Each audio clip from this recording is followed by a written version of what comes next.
In this video, I'll show you how to use global design settings to speed up the process of customizing your site. Global design is a great place to start editing.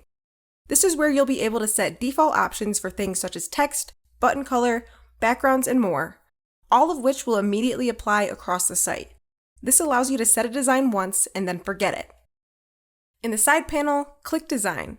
Here you can see that it's possible to make global changes to text, buttons, images, rows, site background, and site navigation layout.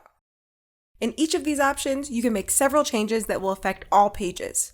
Global text is where you can change font families, colors, alignment, and size of paragraphs and site titles. Global buttons allows you to customize the colors, shapes, and overlay effects of the site's buttons.